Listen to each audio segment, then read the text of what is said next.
আমরা কবর বা কবর জিয়ারত, মাইয়েত ইত্যাদি সম্পর্কে আলোচনা শুনতেছিলাম। আজকে আমরা কবর জিয়ারতের সাধারণ পদ্ধতি সম্পর্কে আলোচনা শুনব।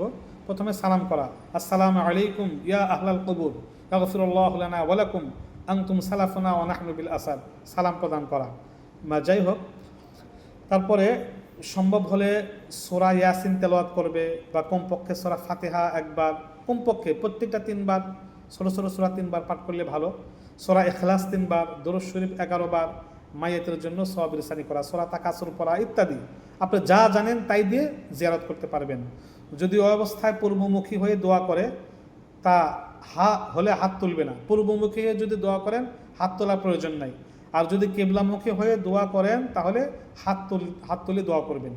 কবরের পশ্চিমমুখী দোয়া করলে হাত তুলবেন, কিন্তু পূর্বমুখী হয়ে দোয়া করলে হাত তোলা ছাড়া এমনিতেই দোয়া করবেন। আরও যে পদ্ধতি, সওয়াব পৌঁছানোর যে তরিকা, মৃত পিতা মাতা ও আত্মীয় স্বজনের জন্য সওয়াব রেসানি করা তাদের হক এবং জীবিতদের কর্তব্য।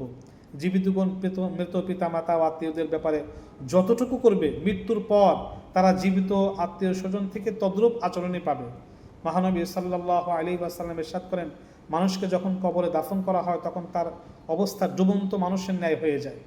নদীতে বা সাগরে যদি জাহাজ তলিয়ে যায়, তখন মানুষ যখন দিশেহারা হয়ে চতুর্দিকে আশায় হাত মারতে থাকে, কোনো কিছু পাওয়া যায় কিনা, কোনো কিছু আছে কিনা, যা আঁকড়ে ধরে জীবন বাঁচাতে অবলম্বন করতে থাকে।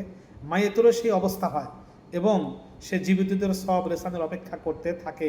তখন তার আত্মীয় স্বজন, বন্ধু বান্ধব যদি কিছু সওয়াব রেসানি করে, তাহলে আল্লাহ তাআলা সেটাকে বহুগুণ বৃদ্ধি করে তাদের খেদমতে জীবিতদের পক্ষ থেকে হাদিয়া হিসেবে পৌঁছে দেন এবং বলা হয়, এটা তোমার অমুক সন্তান অমুক আত্মীয় পাঠিয়েছে।